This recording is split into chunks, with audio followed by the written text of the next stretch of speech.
Boa noite a todos.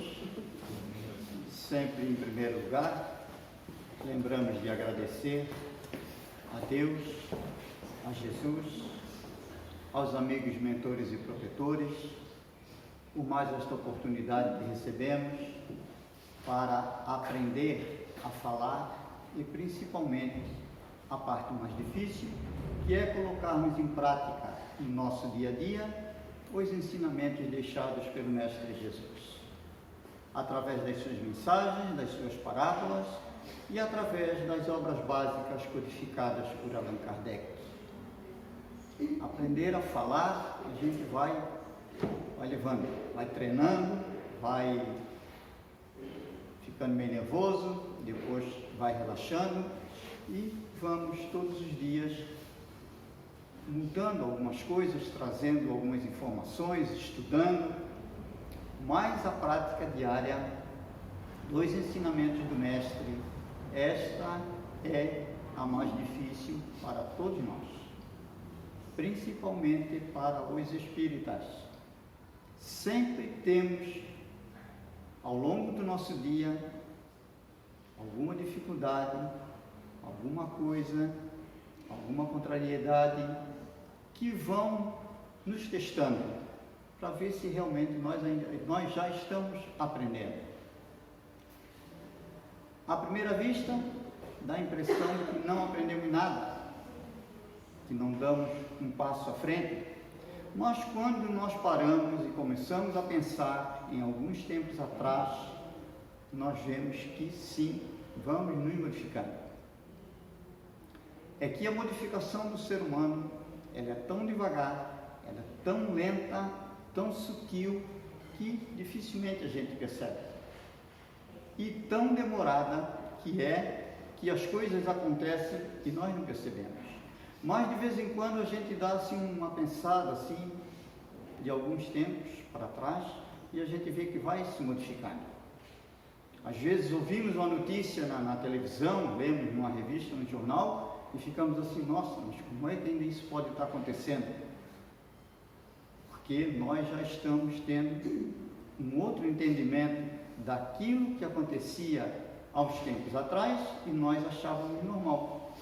E hoje já não é mais normal, já estamos entendendo aquilo de outra maneira. Alguns tempos atrás, a gente ia a uma festa, tinha bastante som, todo mundo conversava, tudo aquele agito, e nós estávamos ali envolvidos, gostávamos daquilo ali. Mas com o passar dos tempos, a gente vai vendo que aquele barulho, o nível da conversa, o ambiente, o som alto, aquilo tudo começa a cansar. E aí nós vamos nos afastando, vamos procurando ficar mais no nosso cantinho, como se diz, mais tranquilos, mais no silêncio, porque é aí que nós vamos nos sentir bem. E isso também é um progresso nosso, é uma modificação nossa. Então, tudo aquilo que a doutrina espírita nos coloca, de que o progresso, ele acontece, querendo ou não, mas sempre será de maneira lenta. E nós estamos progredindo sempre. Por mais que achemos que não, caminhamos sempre para frente e caminhamos sempre para o alto. É a lei do progresso, conforme está no livro dos Espíritos. Todos nós progrediremos, queiramos ou não. Um tema para a noite de hoje é o joio e o trigo. É um texto que está no livro Parábolas Evangélicas de Rodolfo Caligares. O reino dos céus, disse Jesus, é semelhante a um homem que semeou boa semente no seu campo. Mas enquanto os servos dormiam, veio o inimigo deles, semeou joio no meio do trigo e retirou-se. Chegando os servos no campo, disseram ao dono: Senhor, não semeaste boa semente em teu campo? Donde, pois, vem o joio? E ele lhes disse: Homem inimigo é quem fez isso. E os servos continuaram: Queres então que o arranquemos? Não, respondeu ele, para que não suceda que, tirando o joio, arranqueis juntamente com ele também o trigo. Deixai crescer ambos juntos até a ceifa, e no tempo certo direi aos ceifeiros: Ajuntai primeiro o joio para o queimar, mas o trigo recolhei-o no meu celeiro. Fomos ali no dicionário da língua portuguesa e diz o seguinte: o joio significa uma erva anual que cresce nas plantações de trigo e que formam espigas que têm um princípio tóxico, coisa daninha, ruim, que surge entre as boas e as corrompe. Já o trigo significa planta herbácea, cultivada em terra de clima temperado, inclusive no sul do Brasil. Os frutos são ricos em amido que se moe para fazer a farinha de trigo. E com esta farinha, que não está barato, o pacotinho de 1 quilo de trigo, nós temos a oportunidade de fazer o pão nosso de cada dia. Pois precisamos nos alimentar, tornar o nosso corpo forte, firme e saudável, para continuarmos no nosso caminho, nas nossas lutas, ao longo de todos os dias, independente da religião ou credo que nós estamos participando. O significado desta excelente parábola, colocada pelo espírito amigo Rodolfo Caligares, nos mostra que o campo representa todos nós, a humanidade ocupante do planeta Terra, considerado ainda um mundo de provas e de expiações, e todos nós sujeitos às dificuldades diárias, independente da religião, do sexo, da cor, da profissão e da condição social. Todos nós dentro deste planeta temos as nossas dificuldades e por isso que estamos todos reunidos aqui para nos aperfeiçoarmos a cada uma das nossas reencarnações no plano terreno. Cada um está dentro de uma escala evolutiva, de acordo com o nosso merecimento e a nossa necessidade, pois, segundo a doutrina, todos estamos no lugar certo e na hora certa, sob o comando de Deus, que é nosso Pai, e de Jesus, que é o nosso Mestre Maior. Tudo no plano terreno nos serve de novos aprendizados, conhecimentos, novas experiências para o nosso progresso intelectual, moral e espiritual. Viemos todos do plano espiritual, que é a verdadeira vida, para o plano terreno.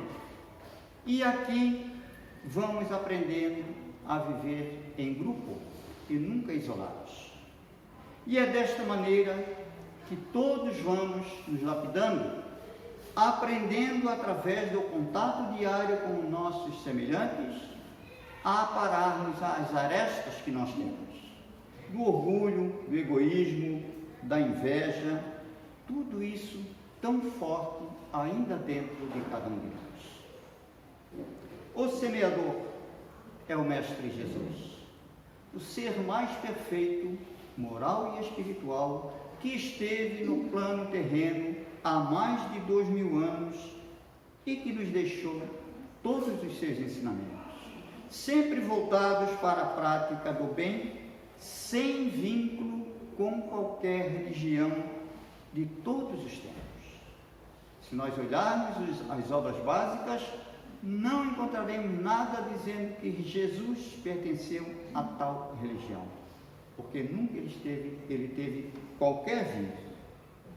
O Mestre Jesus também não procurou os sábios e os poderosos da sua época para acompanhá-lo ao longo da sua missão, mas procurou sim os simples, aqueles do povo, e demonstrando assim a sua enorme humildade para com todos. O Mestre Jesus sempre esteve e está presente entre nós, através de seus emissários, que continuaram e continuam hoje divulgando os seus ensinamentos para todos aqueles interessados em praticá-lo ao longo da sua caminhada. A semente de trigo é o Evangelho, que junto com as outras 4 obras elaboradas pela espiritualidade e organizada por Allan Kardec, nos dão a codificação da doutrina espírita. Kardec não é o autor, não é o criador das obras básicas. Tudo ele foi apenas o organizador, o codificador daquilo que a espiritualidade superior trouxe para todos nós.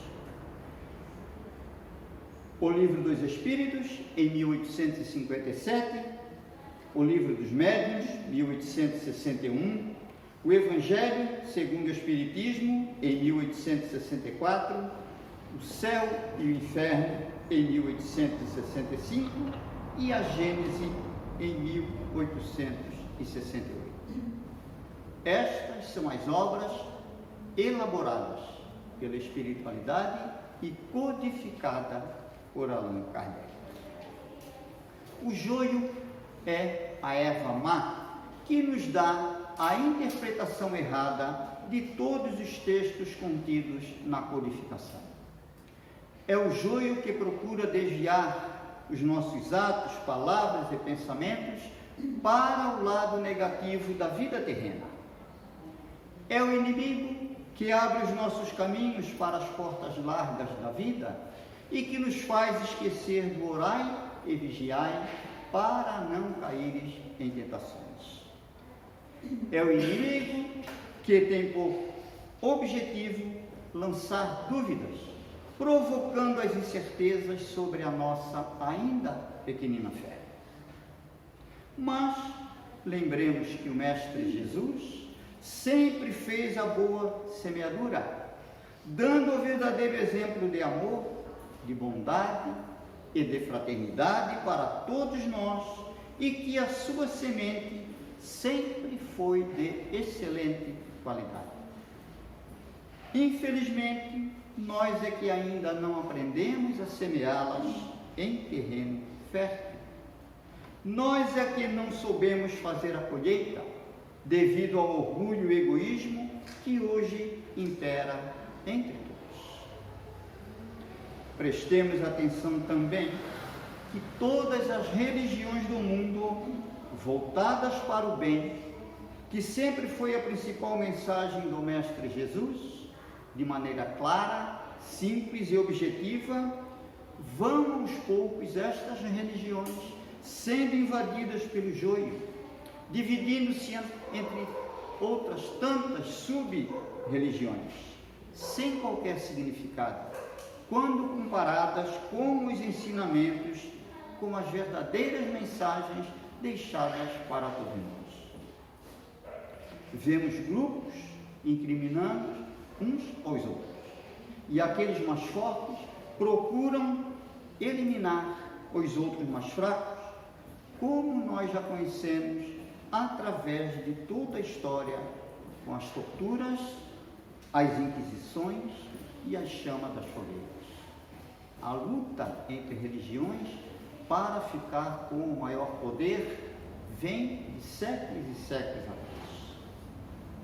Os livros Inquisição, pelo espírito amigo Caspar Schutel, Joana d'Arc, de Leon Denis, As Cruzadas Vistas pelos Árabes, de Amin Maalouf, e um outro livro que eu me lembrei, A Noite de São Bartolomeu. São 4 livros que nos trazem excelentes informações sobre a luta que vem acontecendo há muitos séculos pelo poder dentro das religiões. Nos diz ainda Rodolfo Caligares: e assim, em nome daquele que fora a personificação da tolerância, da bondade e da doçura, séculos pós séculos a discórdia lavra pela terra. Os filhos do mesmo Deus empenham-se em lutas fratricidas e milhares de vítimas sucumbem, aos golpes da mais estúpida e feroz odiosidade que há incendiado os corações humanos. Por outro lado, as almas avessas à guerra, à maldade, ao despotismo, enfim, a tudo quanto tem impedido o estabelecimento da fraternidade cristã entre os homens de todas as pátrias e de todas as raças, estas hão de merecer o futuro lar terrestre, higienizado em sua aura astral e equilibrado em suas condições climáticas, gozando finalmente a paz, a doce e alegre paz de há muito prometida às criaturas de boa vontade. Como pode o joio, que é uma coisa daninha, nascer e crescer misturado ao bom trigo? Segundo as palavras do Mestre Jesus, os servos dormiram, isto é, deixaram de orar e vigiar, permitindo assim que as coisas erradas e inferiores ganhassem força dentro de cada um de nós e dentro de todas estas subdivisões religiosas que se espalharam por todo o mundo. E aí podemos perguntar, por que a providência divina não elimina de nosso planeta todo o joio existente? Isto é, toda esta confusão religiosa que nós temos hoje em dia. É que Deus, em sua divina bondade, sabe de todas as nossas necessidades e assim também sabe o dia que chegará nos livrando de todas estas situações, sempre de acordo com o nosso merecimento. Se fossem hoje eliminadas todas as dificuldades, com certeza ficaríamos acomodados, debruçados lá na janela da preguiça e da ociosidade, ou sentados no sofá da sala, e não haveria o mínimo interesse nosso em evoluir e aprender assim a separar o joio do trigo. Porque o ser humano, normalmente, ele é acomodado. É preciso que alguma coisa, de vez em quando, nos empurre para frente. Senão, nós vamos ficar mesmo lá no sofá da sala. E este nós sabemos que não é o objetivo das religiões. O objetivo maior é para que o espírito, reencarnando em várias oportunidades no planeta Terra, trabalhe todos os dias para o seu aperfeiçoamento, o seu progresso e a sua libertação, e assim seguindo mais um dos ensinamentos deixados pelo Mestre Jesus. Conhecereis a verdade e a verdade vos libertará. Como nos ensina também a doutrina espírita, o planeta Terra está passando de um mundo de provas e expiações para um mundo de regeneração, onde haverão profundas modificações física, social e moral, a fim de que possamos progredir em direção ao mundo mais pacífico e mais feliz. E para isso será necessária a separação do joio e do trigo. Quando vemos notícias de tragédias, notícias negativas, coisas ruins, estamos realmente passando por esse momento de separar o joio do trigo. Muitas vezes achamos até que o Pai Celestial esqueceu de nós e que a prática do bem desapareceu da face da terra, devido isso à nossa pouca fé. Mas Deus está no controle de tudo. Nada acontece por acaso, não existe o acaso, tudo tem um objetivo final que nós não conseguimos ainda entender e aceitar plenamente.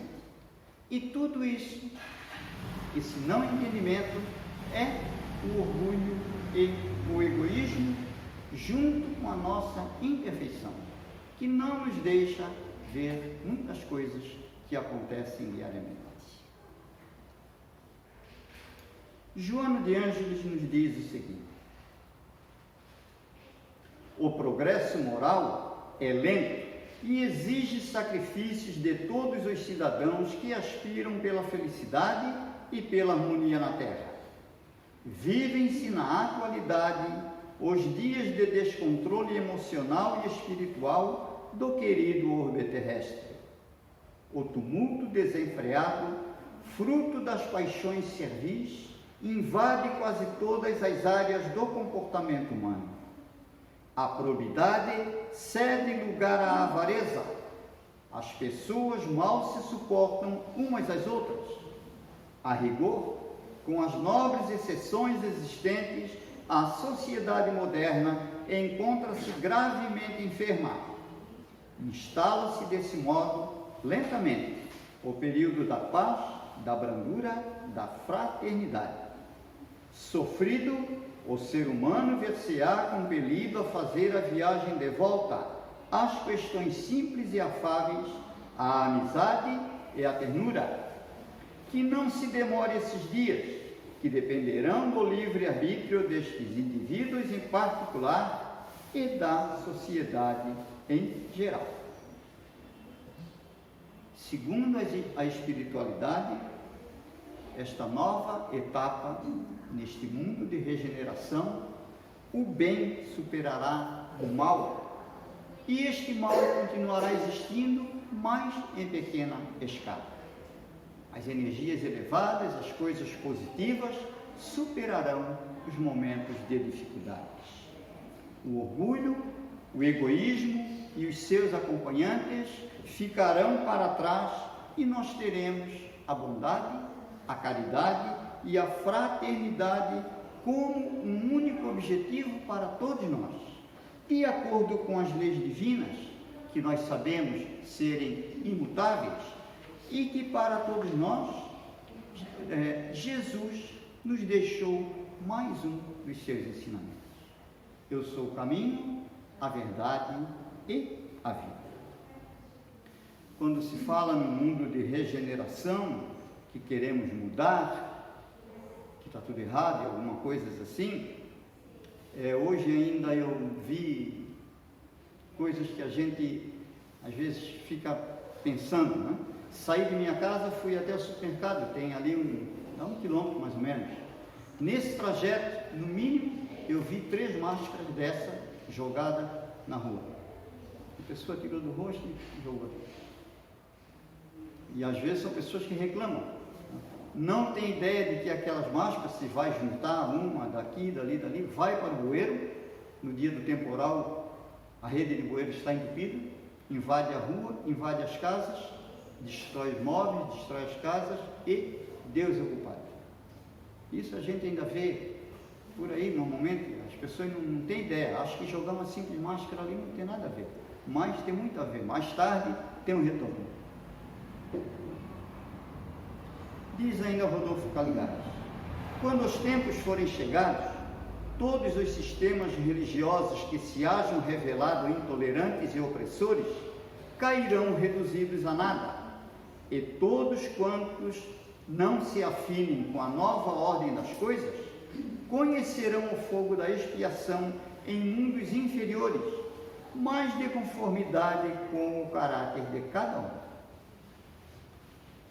E por outro lado, terão a oportunidade de participar deste novo tempo de regeneração, onde teremos melhores energias e vibrações, todos aqueles que já são contrários à guerra, à maldade, à injustiça, ou seja, tudo aquilo que é contrário às leis divinas e prejudicial ao nosso progresso.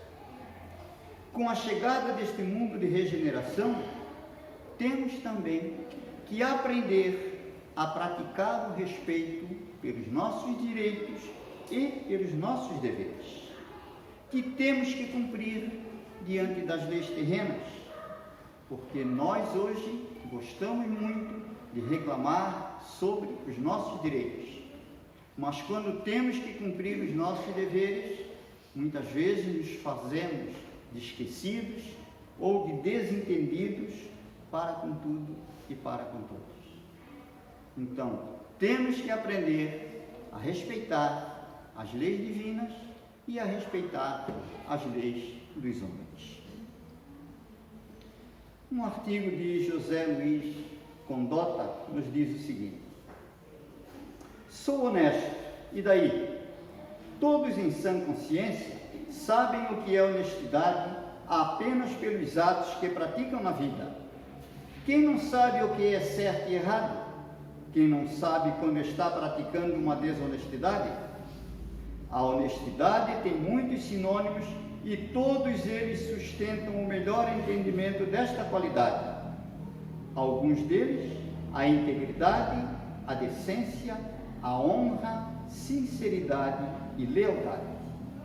A honestidade é social, diz respeito a cada cidadão inserido na sociedade, que deve reconhecer o seu direito e o seu dever e agir com o seu próprio, com o seu próximo, com respeito e dignidade. Desta maneira, a honestidade surge automaticamente. O respeito que de todos nós, para com as coisas, para com os bens da natureza, que são colocadas à nossa disposição, dará o equilíbrio necessário às condições climáticas e do meio ambiente em que nós vivemos. Hoje nós estamos vendo o que está acontecendo com o meio ambiente e com a natureza que nós estamos vivendo. As respostas estão aí para todos nós. Novos estudos e novas pesquisas determinarão o progresso acentuado em todas as áreas da sociedade humana. Lembremos que no início da pandemia, pessoas entendidas do assunto, pesquisadores, cientistas, médicos, diziam que uma vacina, para ter todo o seu padrão aprovado para ser aplicada, levava no mínimo 5 anos. E com a pandemia, as pesquisas levou 1 ano. Então, não foi por acaso que chegou essa vacina em tão pouco tempo. A espiritualidade superior deve ter trabalhado barbaridade em todos os laboratórios, hospitais, pesquisas, enfim, todos que estavam envolvidos em desenvolver e acelerar o processo foram com certeza amparados para chegar ao êxito de uma vacina em tão pouco tempo.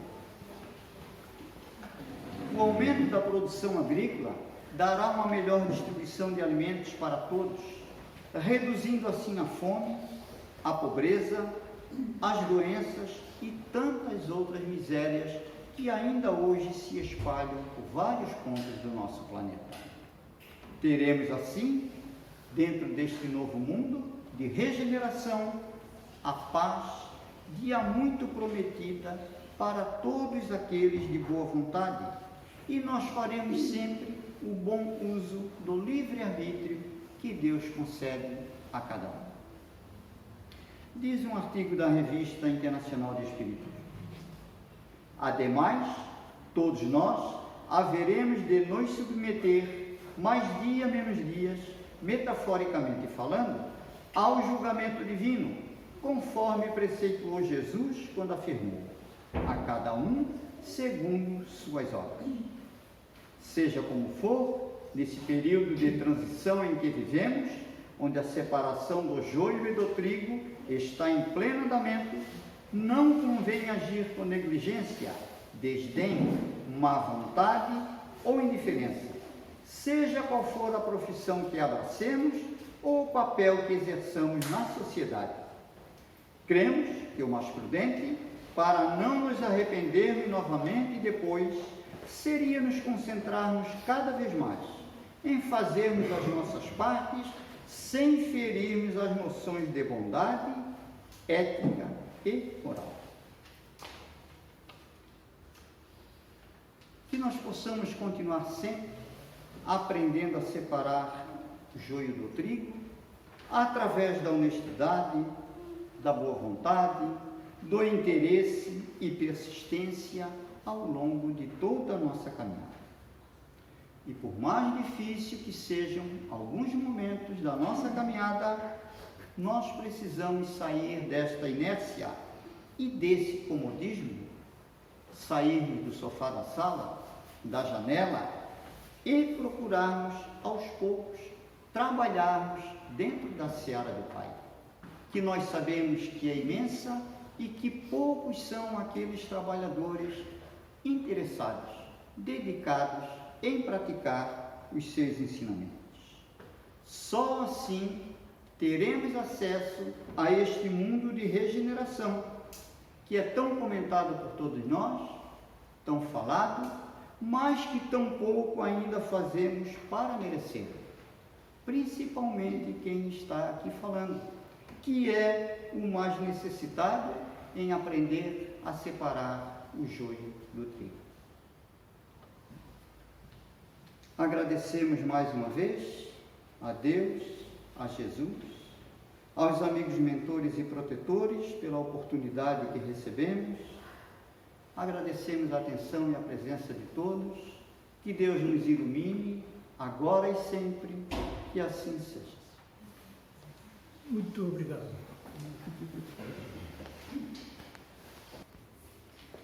Primeiramente, a gente agradece a palestra, o dia de feriado, né? Agradecemos a todos que estão aqui presentes, que pegaram um pouquinho do seu tempo para vir aqui escutar a palestra. Isso é muito bom para a gente poder crescer espiritualmente. E assim, agradecemos a Deus, agradecemos a espiritualidade amiga aqui presente. Enfim, que a gente possa levar para nossas casas tudo aquilo que a gente aqui aprende um pouquinho, que a gente possa colocar isso na nossa vida.